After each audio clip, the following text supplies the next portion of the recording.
Hey, everybody, what's going on? This is your man, Big B, Brian Hanley, and welcome back to Steelers Almighty, the fastest growing Steelers channel on YouTube. Appreciate everybody being in here. We have got a really good show for you guys today, man. First things first, the division is ours for the taking, ladies and gentlemen. We have an opportunity to win this division. We'll break down some of the ways how and what it looks like currently, but the Steelers have an opportunity. A long way to go, but an opportunity. Can the defense be fixed? I mean, I'm not going to get off my podium, soapbox, whatever you want to call it, saying that the Steelers need to have a top 5 defense. I'm not getting off of it. And now, right now, it's pathetic. Can it be fixed? We'll dive in and we'll take a look. Do we want Aaron Rodgers back for another year? I mean, there's starting to be some talk about it. There's starting to possibly be some momentum about it. But do the Steelers want it? Do Rodgers want it? We'll talk about that. And then, Broderick Jones needs the Pittsburgh Steelers to help him. Where you're definitely going to want to stick around for this because I'm not sure there's a person on the internet that's harder on Broderick Jones than me. But I've got some things that I want to talk about as far as that is concerned because Broderick needs the Steelers to help him, and it's not them going out of their way to do anything that other teams don't do. So we'll break all of that down and more. So appreciate everybody being in here. Again, you can always find us at youtube.com/Steelers Almighty. Social media platforms, find us at Steelers Almighty. And if you prefer the audio version of this podcast, anywhere that you get your podcast, make sure you subscribe to Steelers Almighty. So like, follow, subscribe, continue to get in the comments section. And as always, hit that notification bell so you know exactly when Steelers Almighty content comes out. Let's get into this, people. So first things first, vision is ours for the taking. So currently the Steelers sit at 3-1, 1-4, 1-4, 2-3 for the Bengals, 1-4 for the Ravens and Browns. I mean, we have an opportunity here, especially with 2 divisional opponents coming up. We've got the opportunity. You know, we gained ground last week and we didn't play a football game. There's nothing better than that when you're sitting in first place. You gain ground on the division and you don't even play. That happened. Every team got beat. So the Steelers have an opportunity here. But the next 3 games, are crucial for the Pittsburgh Steelers, are absolutely crucial. And if they can pull it off, if the Steelers can pull off the next 3 games, I like our chances. I really do. And it's not so much that they have to win the games. I don't like getting into they've got to win, especially this early in the season. But when you think about it, it's the it's the Browns, it's the Bengals, and it's the Packers. Now, a lot of people are going to say, well, come on, Big B, look at the Packers. The Packers are a good team, and the Packers are a good football team. But we just saw the Packers. They played the Cowboys. They gave up 40 points. And again, you're thinking, well, Dak Prescott's pretty good. Pickens is good. Great. Name the running back. A lot of people will say, I don't know. Javonte Williams, he's okay. Is he better than what the Steelers have? I don't think so. Also, the Cowboys were down 3 offensive linemen in that football game. 3 starters out, and they still put up 40 points. That was with Micah Parsons, who didn't technically have a sack in that game. I guess they gave him one where he chased down Dak Prescott from behind, but he didn't really have a sack, didn't have that much of an impact in the game. So the Cowboys handled him with backup offensive linemen. The Steelers have a chance to win that game, not to mention the game's at home. So you start looking at it, they got a chance. Now, let's just look at the division. Let's see what it looks like. Like, first of all, the division is falling apart. Let's start there. And you start with the Ravens. They got so many guys out. Roquan Smith, Kyle Hamilton, Madubuike on defense. He's out for the year. And that's just on defense. Marlon Humphrey was out. Who knows how long these guys – now, those are soft tissue outside of Madubuike. He's out for the year with a neck.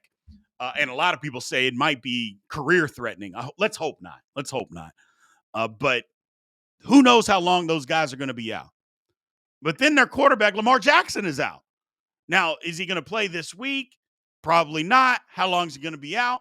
I don't know. And it looks like the Ravens are panicking. They made a trade for a safety, gave away a defensive end. Whatever. I mean, if that's what you think your problems are, is getting rid of a pass rusher and bringing in a safety, or does that say, well, maybe Kyle Hamilton's going to be out for a while? You know, they signed CJ Gardner Johnson as well. They signed him to the practice squad. Like maybe their actions are speaking louder than their words in what they're doing. I do know that Cooper Rush was not the answer. This football team is built around Lamar Jackson and his mobility and what he can do. Cooper Rush is not the same guy, and it showed.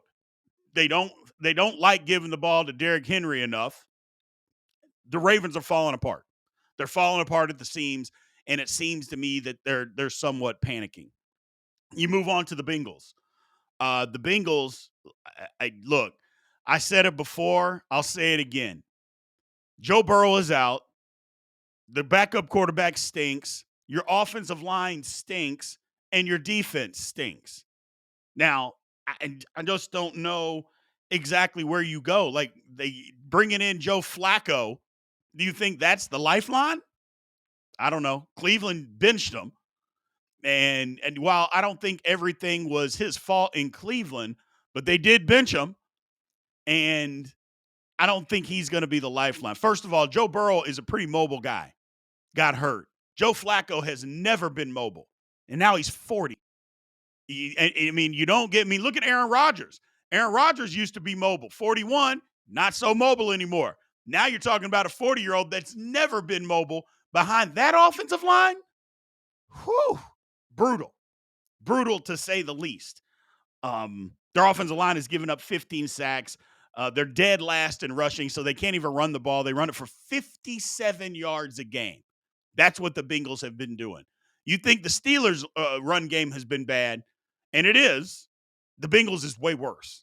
Just think about that for a second. Lord have mercy. The defense is 30th. I mean, there's no life raft for the Bengals. There just isn't one, man. There's not one coming. It's not Joe Flacco. I'm sorry. It's just not. Then you look at the Browns. Have the Browns waved the white flag? I mean, first of all, why the hell are you helping your division, your in-state division rival by giving them a quarterback when literally, they are saying our quarterback situation is horrible. Can you help us? And that's the report, is that the Bengals called the Browns, and for a 5th-round pick, they were willing to help them. I can't get over how idiotic that is, but it's the Browns. But if we're being honest, the Browns, to me, now, I don't think the Ravens are done, because I think you get some of those guys back. I think the Ravens, especially the way their schedule is at the end of the year, I think the Ravens may make a run. Is it going to be enough? We'll see. But the Browns, the way they play defense, and they can run the ball, if they have any semblance of a passing game, they might be dangerous. Now, it's the Browns, so we'll see how that works out, because the Browns are going to do Brown things. But to me, the way they defend, how they stop the run, and they get after the quarterback, just the way that they are playing football.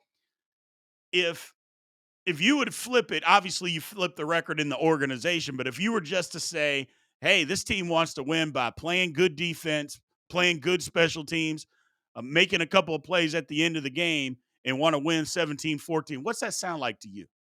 Have you heard that anywhere before? What does that sound like? Yes, that is a Mike Tomlin coach Pittsburgh Steelers team to a T. And those teams of Mike Tomlin win 9-10 games a year. Now, again, it's the Browns.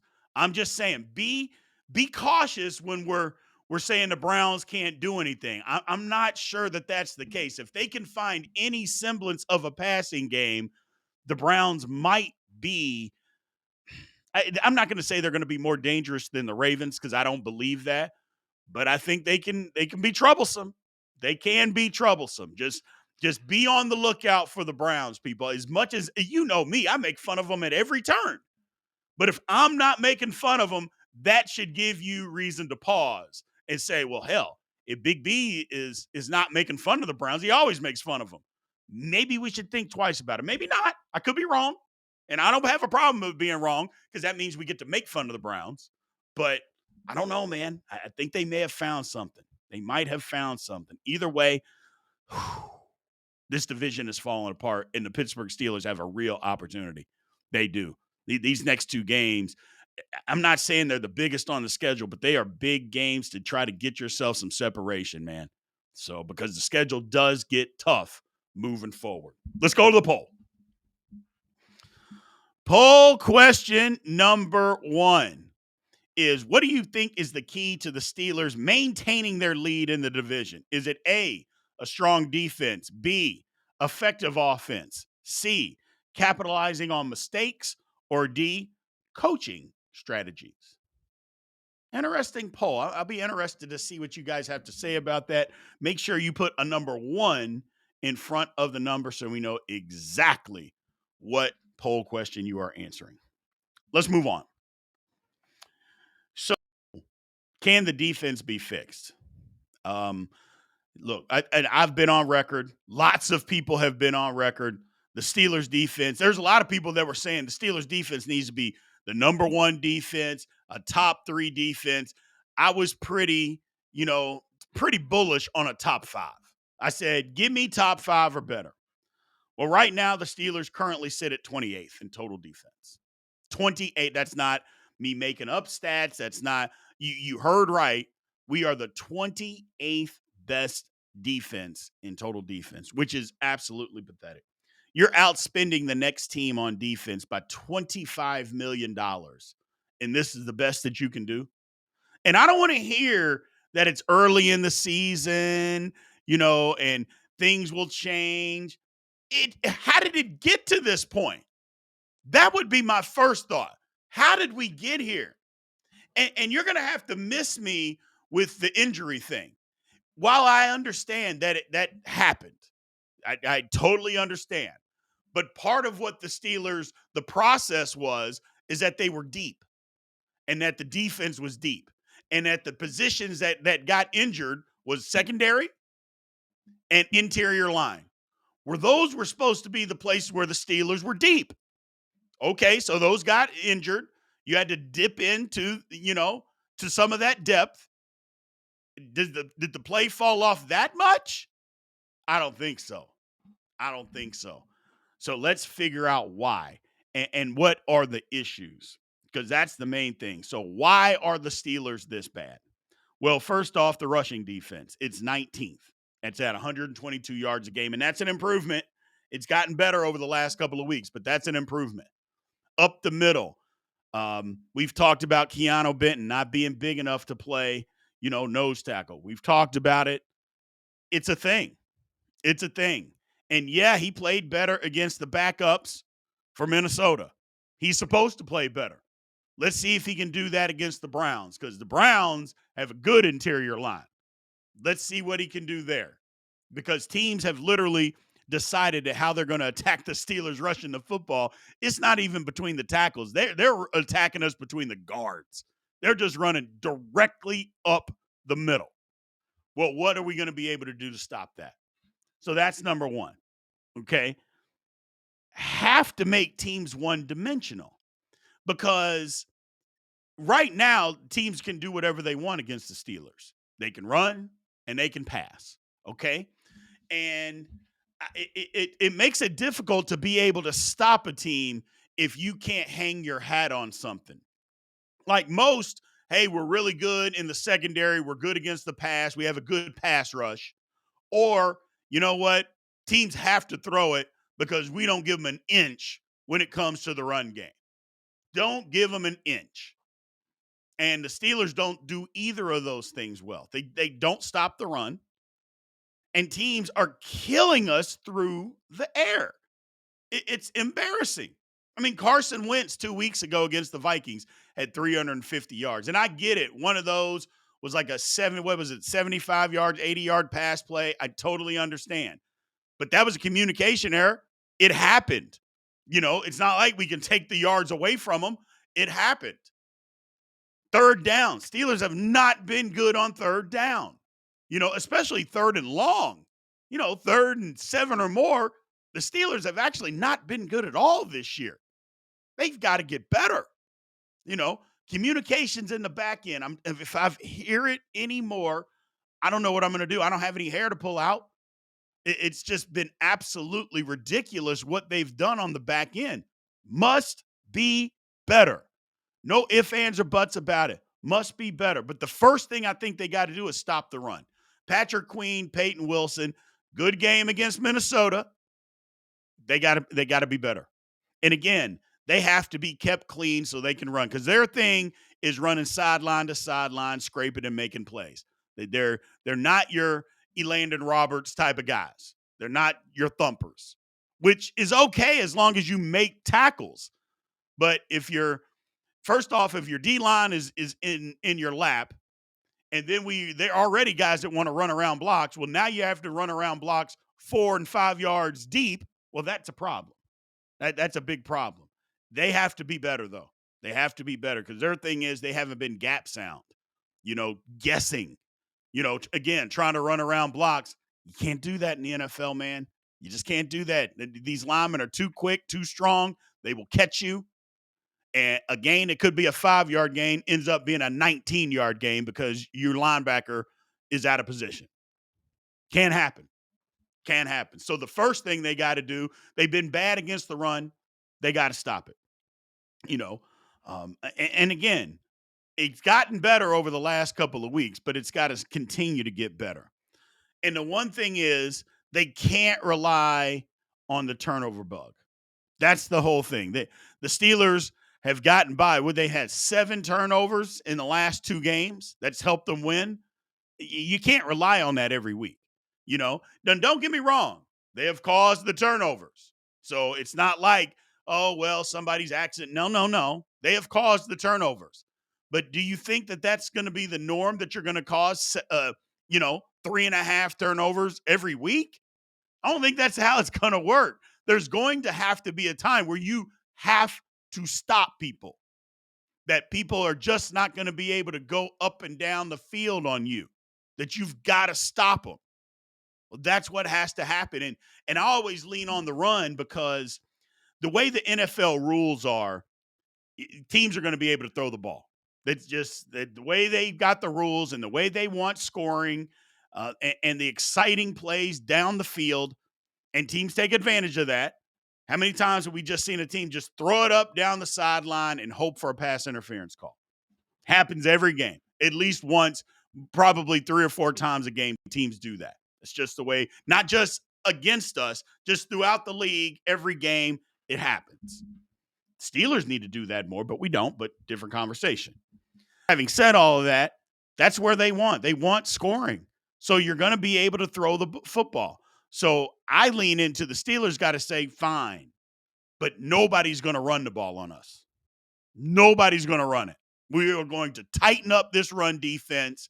And yeah, maybe we give up something on the back end, but you can't run it. You got to do one. And preferably, that's what the Steelers should want to do, because we have a guy named TJ Watt. We have a guy named Alex Highsmith, Nick Herbig, Cam Hayward, Derek Harmon. Those guys can get after the quarterback. So yes, fine. Can't run it, got to throw it all the time. Well, that plays into our hands. Are you going to be able to block all those guys? Are you going to be able to do it? So a lot of times you think, well, you're playing with a lead. Not necessarily. Just stop the run. If you can do that, this is how the Pittsburgh Steelers are built, to have your pass rushers take advantage of them. So that's what they have to do. Now, again, complimentary football, I just mentioned, got to get the lead. Yeah, okay, great. But if you can stop the run, it doesn't matter whether we have the lead or not. Stop the run and make teams throw it, and then get after the quarterback. That's the key. The key to the Pittsburgh defense. It's how it's built. That's how that they've decided that that's what they want to do. Great. Got to stop the run first. Got to stop the run. You can't continue to rely on getting 3 and 4 turnovers a week. That's just not reality. I know it's happened the last couple games. That is not going to continue. You just have to stop people. So let's go to the poll, ladies and gentlemen. Poll question 2. Which change would have the biggest impact on improving the Steelers' defense? A, adjusting defensive schemes. B, changing personnel and tactical roles. C, improving player conditioning and fundamentals. Or D, bringing an external expertise like coaches or consultants in. The Steelers, they don't have a lot of consultants. They got the least amount of coaches in the National Football League. Now, do we need somebody else, some different eyeballs to let somebody know? Again, different conversation. I know what you're going to say. Tomlin doesn't allow it, and you would be right, but that's a different conversation. So make sure you put a 2 in front of your answer so we know exactly what poll question you are answering. We are at the halftime, people. Again, thanks everybody for support that you guys have given us at Steelers Almighty. We absolutely appreciate it. Remember, memberships are available at the Hall of Fame level. You can come join the watch party. Those are for our Hall of Fame members where we show and watch the game together, talk together each and every week of the Pittsburgh Steelers. So make sure you guys sign up. If you want to become a member, you can. Another feature of that, the All 22, we got the All 22 group that if you sign up, you get to see my breakdown and my process on how I break down games each and every week, the entire football game. That is at the all-pro level. So got options, 5 different levels. Those are the 2 good ones, or the 2 biggest ones, I should say, where you get the most for your money. So make sure if you want to help support the channel and get a lot of access, you sign up to become a member. Also, man, if you got a logo, if you got a business out there, or somebody that has a business and you want them to be able to benefit from all the eyeballs that Steelers Almighty gets, man, go to Steelers Almighty shop. There's a spot for logos, for sponsorships. Have them come sign up. Take a look at it, and get in front of so many other people. You see how many people come and see our content each and every day. It's an opportunity for them to grow their business at a minimal cost, man. So make sure you send people there. And also, again, last but not least, our merchandise. Make sure you show up there. Steelers Almighty shop. You can get all your merch. We got shirts, hats, glasses, mugs, everything that you're looking for. And again, the weather is about to change. I know it's taking a little longer this year for it to change, but it's about to change. We'll have our long sleeve T-shirts, our hoodies, our beanies, all that stuff will be out very, very soon. Make sure you pick up your stuff and support your Steelers and Steelers Almighty if you choose to do so. We appreciate it.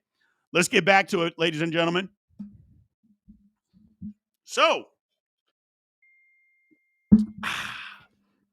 do the Steelers want Rodgers back in 2026? It's a good question.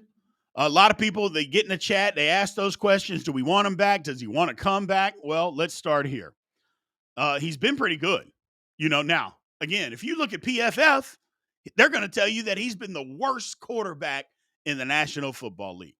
The worst quarterback in the league, according to PFF, which I think is the very reason that I've been telling you guys over the better part of 18 months since we've opened this channel is use PFF as a tool, but don't use it for your football knowledge. Because if you're trying to tell me that Aaron Rodgers has been a worse quarterback than Jake Browning, Joe Flacco, Bryce Young, I mean, the list, Spencer Rattler, I mean, the list goes on and on and on. If you're trying to tell me that he has been worse than that, then you don't know football. I'm just going to tell you right now. And look, here's the stats. His stats aren't spectacular. 196 yards a game, 68.5% passer, 9 touchdowns, 3 interceptions, and 102 passer rating. It's not phenomenal, but you know what has been phenomenal?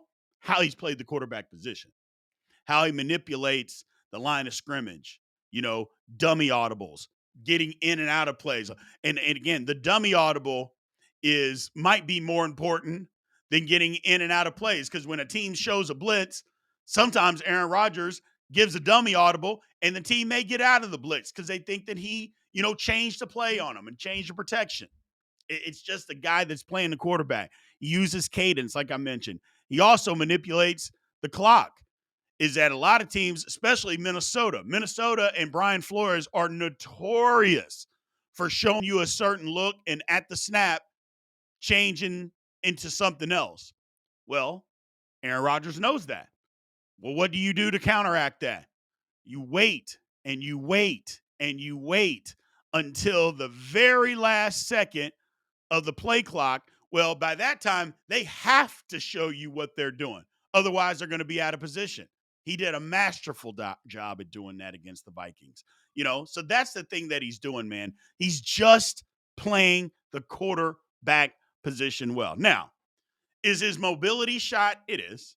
It is. He is not what he was 5 years ago. He is not definitely not what he was 10 years ago. He is just not the same guy. So he doesn't move around that well at all. And we've seen it on occasions where before he'd be able to escape, gain yards, get down, get out of bounds. He can't do that anymore. But what he can do, and what we've seen him do, is manipulate the pocket to be able to make, off balance throws. We've seen him be able to do that from time to time. Now, has he held the ball a little long sometimes? Yeah, he has. But every quarterback has. I mean, every quarterback isn't getting the ball out at the speed of light. But the one thing I know, his arm is still strong and his arm is still accurate. Those are the two things that I know about Aaron Rodgers. Still got a good arm, still accurate with the football. Now, does the accuracy need to be better 10 to 20 yards down the field on the intermediate routes? Yes, it does. But some of that is schematics. The Steelers don't call a ton of that. And does he push the ball down the field? Not really. But again, some of that is schematics, and schematics for a reason, because the Steelers have been awful at protecting him. He's been sacked 9 times. Every one of those wasn't because he held the football too long. I mean, we're kidding ourselves when we think those sacks have been Aaron Rodgers' issue. They're not. They're not. All of those aren't his issues. So the line has to do a much better job in protecting them. And some of the schematics and some of the things that we do, we got to be better. I still think that we can throw the ball down the middle of the field. Rodgers has got to see that. But do we want him back? I mean, I don't know, man. I just, first of all, he's having a ton of fun.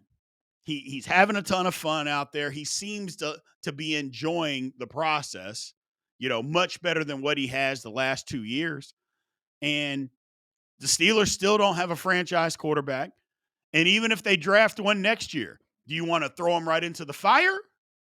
Or do you want him to sit a year and learn from Aaron Rodgers and then be ready after that? I mean, it's a good question. I see the benefits of both, but I'll answer my own question. Do we want him back? If he can win the division and they win a playoff game and he wants to come back, that means he played well. I would say yes. I would say yes. If they don't do those things, that means maybe he didn't play up to snuff. And then I would say no. A lot of football left. A lot of football left. Just like with winning the division. A lot of football left. So I think some of those questions, and especially this question, will get answered as the season goes along. So let's go to the poll, people. Poll 3. What would be the most viable option for the Steelers at QB if Aaron Rodgers is not the QB in 2026? A, draft a first-round QB. B, sign a free agent QB. C, trade for a veteran QB. Or D, an in-house QB, Rudolph or Howard? Interesting. Very, very interesting. My whole thing is if they went in-house, I think you still got to draft the guy number 1 or in the first round. I mean, not number 1, but just in the first round. But we'll see what happens. We will see what happens. Make sure you put a 3 in front of your answer so we know exactly what poll question you guys are answering. Let's move on. So Broderick Jones, I have been called a Broderick Jones hater. I've been accused of our all 22s being a Broderick Jones hit piece.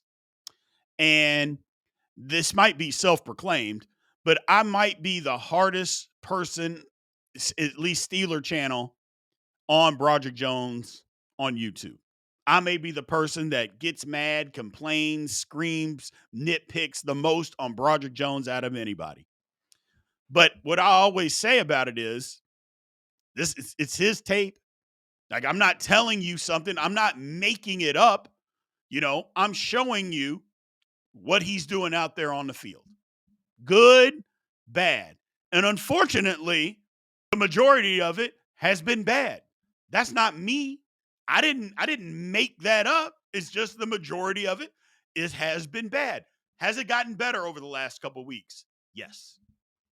Can't be honest with yourself if you're not going to say that he has looked at least a little bit better over the last couple of weeks. He has. But I'll still say this, as good as he looked against Minnesota, and he looked pretty good at the end of the game when the Steelers were trying to win it, 3rd and 1, get hit, no gain on the play. Who whiffed on their block? It was Broderick Jones. So I say this about quarterbacks. You could be the reason we're in the game, and you're doing everything you can to help win the game. That doesn't give you an excuse to throw an interception at the end of the game to lose it. No excuse for that. You don't get a pass. Same with Broderick. Good game against the Vikings. Most effort I've seen him put in 2 years. Does not give you a pass to miss the block on the last play when we're trying to win the football game. Don't get a pass for that.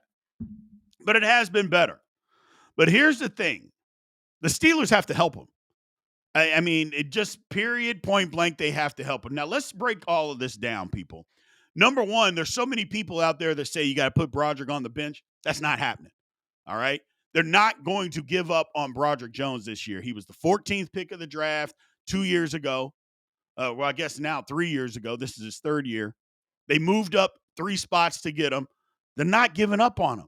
They're just not going to do that. Okay? Number one, he got benched last year because there was somebody behind him. Okay. Who is that now? Calvin Anderson? Spencer Anderson? Even Audris Pete. Those guys are not as good as Broderick. They're not. Because if they were, I gotta believe they would put him in. Or at least give him an opportunity. And that hasn't happened. Heck, Pete can't even get a helmet on Sundays. So you know it's not going to be him. So that's all I'm saying is they're not going to give up on him. So, but here's some other facts. Since 2021, when he was at Georgia, he has 19 total starts at left tackle. Because you remember, first 2 years in Pittsburgh, he started at right tackle. So since 2021, he's only had 19 starts at left tackle. He's still only 24 years old, people. It's not like he came into the league at 23, 24, and now he's 27. Nope. He's still only 24. You don't give up on that kind of talent and athletic ability. You don't give up on that just yet. Now, it may get to that point, but the Steelers would be foolish if they gave up on that right now. And they're not going to. They're going to give him every opportunity to get better and prove that he can be the tackle of the future. Yes, have I been on record this year and said he was a bust? Yes, was it emotional? Yes, he has been a nightmare. But the Steelers aren't going to give up on that yet. And again, even though I said he was a bust, they'd be foolish to give up on him right now. Give him an opportunity, because if he gets better and plays better, well, then that's what we're wanting. That is exactly what we're wanting. So now another thing that is not in Broderick's favor, Pat Meyer is abysmal as an offensive line coach. He's been fired everywhere he's been. Guys don't get better. The technique is constantly sloppy. It doesn't get better from week to week. So if the technique isn't getting better, then, what are you looking at? Why can I break down the all 22? And all I do is talk about what I see. And he has to see that. Well, what are you teaching them this? because it doesn't seem to get better. They do the same thing week after week. Or can they just be either they're not paying attention, they don't believe in you, or you're teaching it? It has to be something because it is sloppy, sloppy, sloppy consistently. So I don't think he's getting the right help as far as an offensive line coach, which that is not his fault. You can't blame Broderick for having a bad O-line coach. And the Steelers got a bad O-line coach. You all know me. I'll defend certain things until I can't defend it anymore. I try to defend Pat Meyer. I try to say, well, maybe the guys just aren't good. But when the technique is consistently bad from the same players, then it's the coach. It's the coach, you know. So because when they do it right, and maybe it's almost they do it right by accident, then it looks good. So I believe it's the coach. So that's the one thing. Schematics also have to help Broderick Jones. I think the Steelers have done a lousy job in helping him. You know, why not put a tight end over there to help? Why not put a tight end to chip? I understand you want to get tight ends out in the passing game. So what? I mean, other teams do it to us, and they're effective throwing to that very tight end that stayed in the chip. New England made a living on that. Just keep a guy in, block TJ aggressive, go out 8 yards, turn around, catch the football. Now, granted, the Steelers made some adjustments to that, but will teams make those adjustments against the Steelers? Who knows? All I know is help them. There's nothing wrong with putting a tight end over there to help. Absolutely nothing wrong. There's nothing wrong with having a back chip. Absolutely nothing wrong. Too many times the Steelers are leaving him on an island by himself. You don't have to do that. You can't help him. Do you want him to develop into a guy that you don't have to help all the time? Sure you do. Of course. But until you're there, why fight it? Like, why just set yourself up for failure? Doesn't make sense to me. So help the guy. Scheme some things. Another thing, go to the quick game. First of all, the Steelers have been really good when they go to the quick game. Brian Flores in Minnesota, we got him out of all that crazy blitz and stuff because the Steelers kept burning him with the quick game early in the game. Got him out of that immediately. He had no idea what to do. Okay, keep doing that. Tackles don't have to block as long. Help him. Like I said, schematics have not been his friend. They got to help him. Tight end, quick game, a lot of stuff. Now, here's another thing that can help him. Stop running so many inside and outside zone. Run more gap stuff. Now, granted, the line is athletic, and they should be able to block gap or zone blocking schemes. But for some reason, they struggle.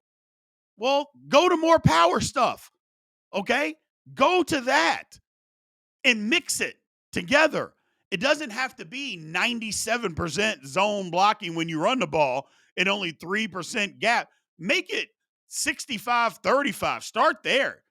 60-40, whatever the case may be. But run more gap blocking schemes and help guys. Help them be better. Because if you can do that, then maybe Broderick will get better. But if you continuously do the thing that he's not good at least he's not good at it right now, that's not helping.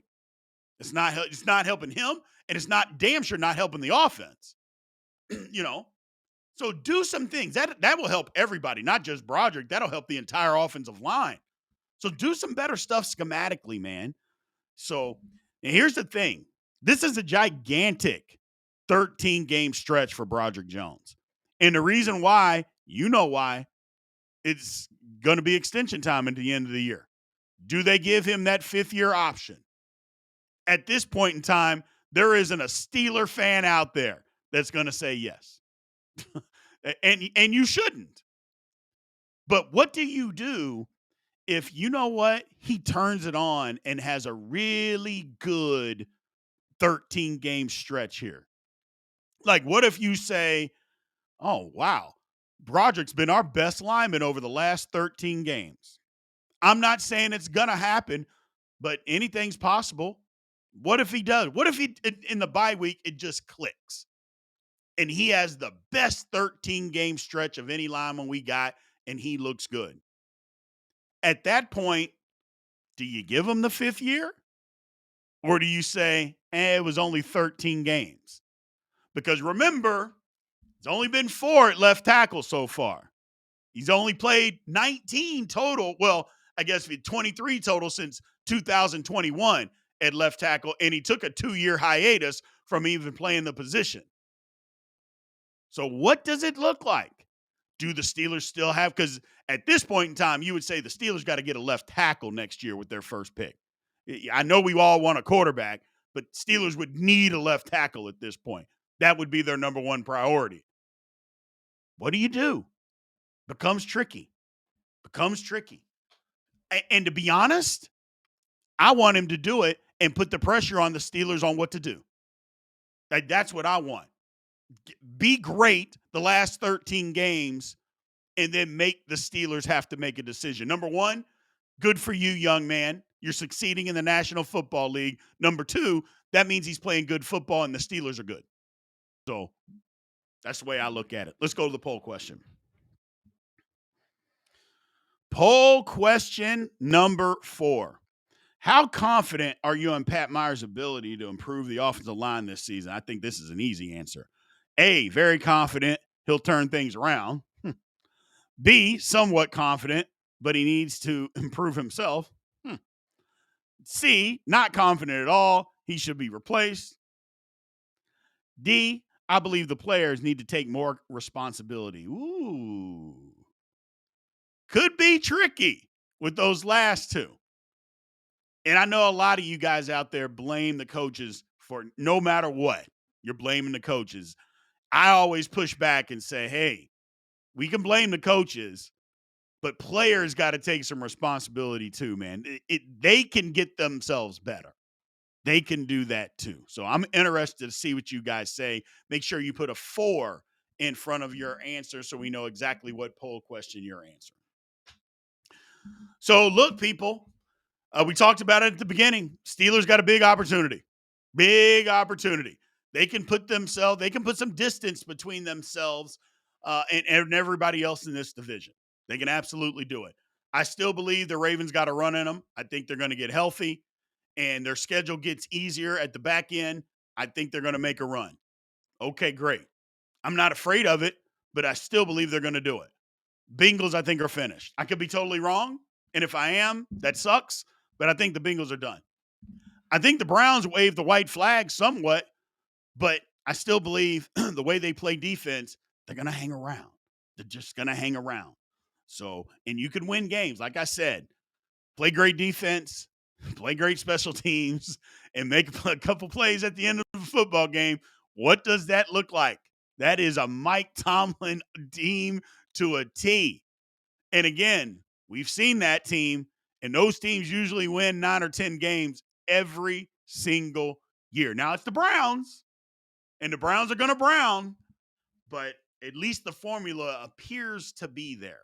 So they make me nervous. But we got an opportunity, people, a big opportunity. But you know what? Let's just take it one game at a time. Let's beat the Browns this weekend, and then we'll go to next Thursday. So appreciate everybody being in here, man. That's all I got for you today.